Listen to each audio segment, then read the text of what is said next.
trust is evolving, and the question of who do we trust is changing over time as well, especially radically over the last year with everything having moved predominantly online. It's not static, it never was, but previously the kind of language that firms were using that worked well for clients maybe a decade ago, 15 years ago, doesn't resonate with youngsters, juniors, in-housers, people who are new entrants. It just doesn't resonate with them, doesn't represent them as well.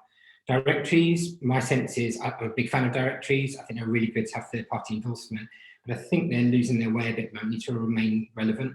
Top 3 legal could be a huge thing for chambers if they get it right, because I think it combines the best of reviews and directories. Word of mouth, of course, is the apogee of marketing. If you can get recommended by someone, then that's great news. You're most likely to get a piece of work through that route that's going to go straight to work. There's a lower threshold as to whether or not you're charging the right price, etc., etc. But the best proxy for word of mouth in a digital world, of course, is an online review. So, as I say, your firm's already being reviewed online, and it's really a good time right now to take it very seriously, so that you can make the best case for winning work as well. Next slide, please.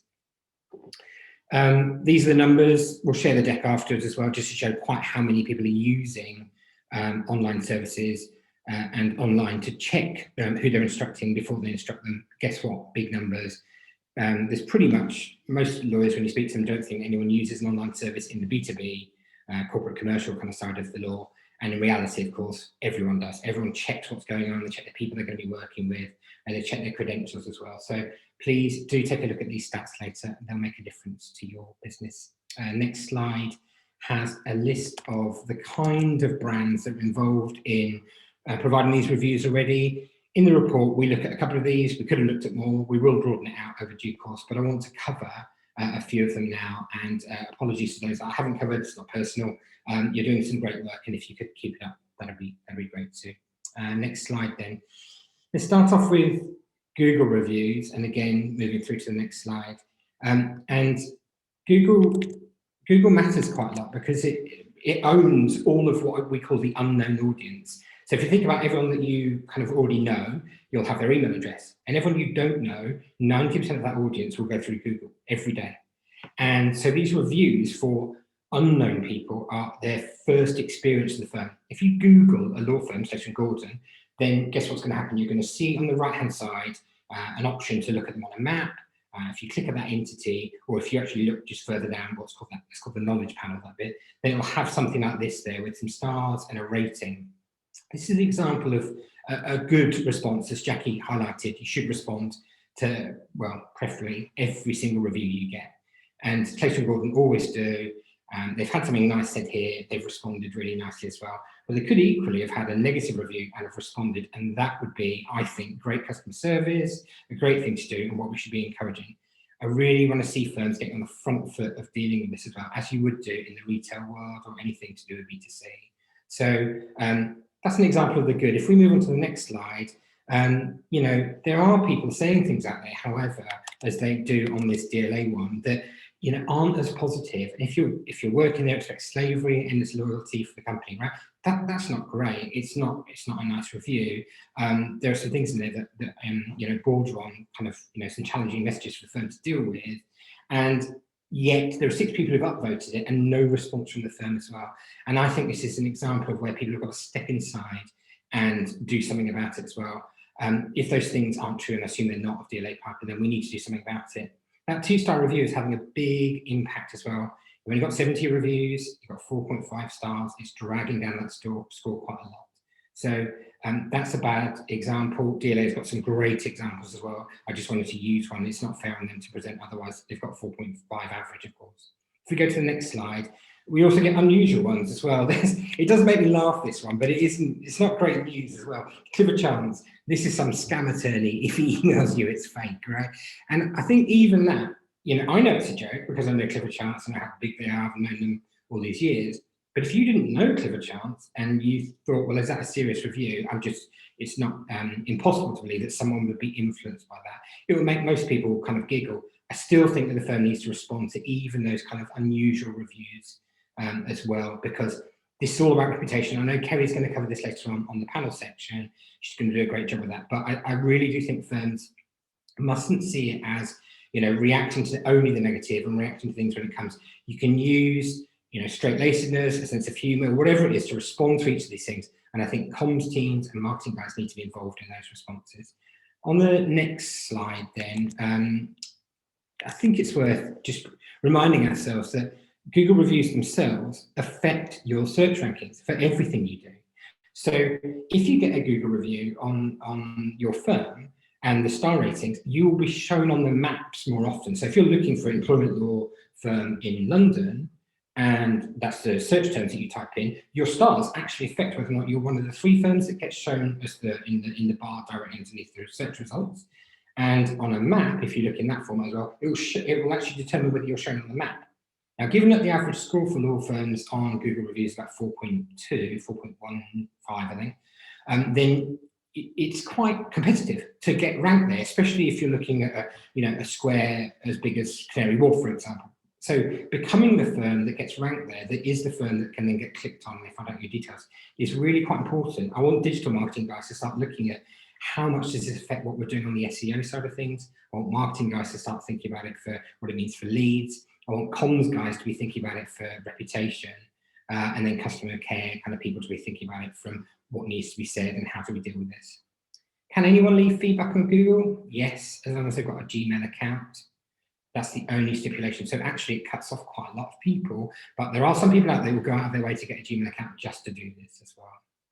Even people who aren't clients, yes, I'm afraid to say that's the case.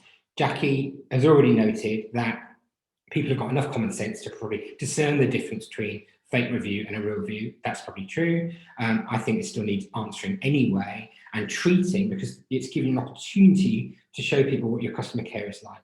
So even if someone said negative or a joke or whatever it might be, step inside, do something that shows the kind of firm that you are and how you look after people. Is it fair that people can comment on you even if they're not a client? No, it's not fair. But you can't heckle the person who owns the megaphone, right? These guys have got the megaphone. Google talks to 90% of the world on a daily basis. We need to adopt an approach that works for them.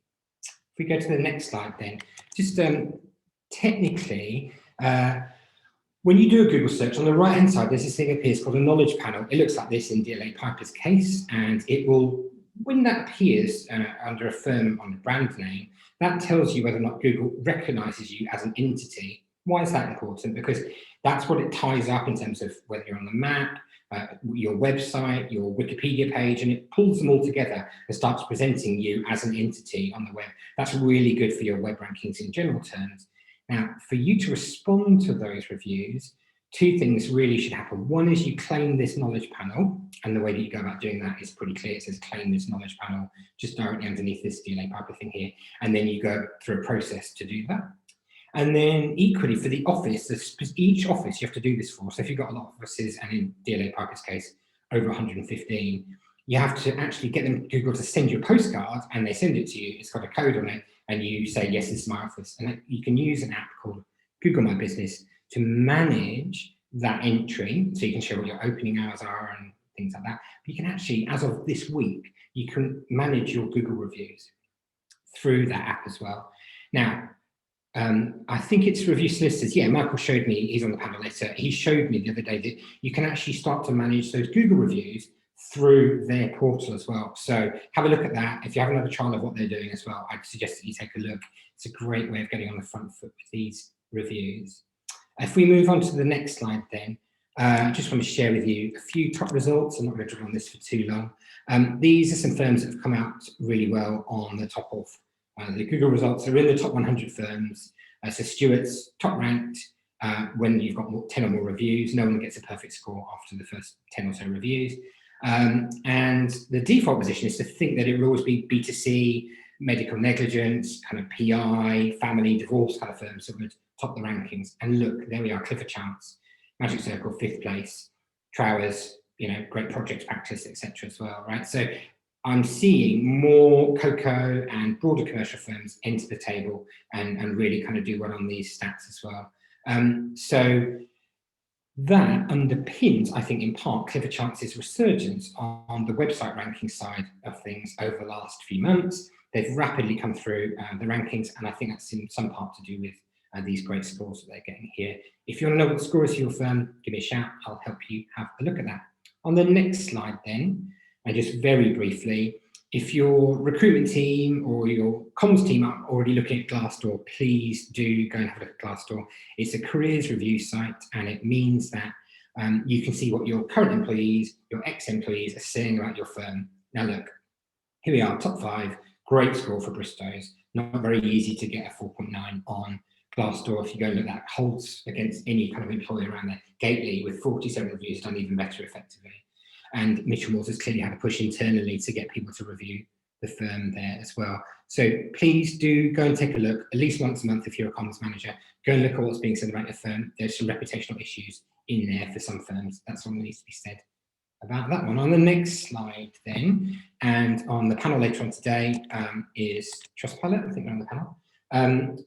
It's really interesting to see that there is a bit of a choice, a binary choice going on here for people. But Thornton's a massive amount of reviews, and they've used Trustpilot all the way through. They surface reviews onto their website. They surface their reviews elsewhere as well, and they're coming out right near the top. Lead A regularly tops our rankings for great social media, great websites in the Digital 100, and that's no small part due to the amount of effort they put into this kind of work as well. So yeah, congratulations to those firms. If you want your Trustpilot score, either take a look on Trustpilot or give me a shout and I can help you with that. Right, I've got about a minute and a half left and just one last slide. If we can move to this Trust Badges one. I know that Jackie covered it earlier briefly, but I did want to talk about this. The Trust Badge from the SRA, when we reviewed it in, I think it was January, was being used by 88 out of the top 100 firms. It is an obligatory thing that every single firm should be using on their website. And more important than the 12 who aren't using it, or the 33 who've buried it away from their homepage so that you can't find it, is they are all missing out on this huge trust signal that goes out to people who are using that website. When I was at Burgess Salmon, someone did copy the website. We reported it into the SRA at the time, and they tried to run a dummy site, and you know, obviously we're trying for a phishing campaign. You can't do that in an era where this badge actually shows today's date, yesterday's in this case, I've done a screen grab, and it's very hard to replicate because if you, impossible to replicate, because if you click on it, it takes you through to the actual provider of these Yosh keys, and it tells you, yes, this is a validated and real law firm as it were as well.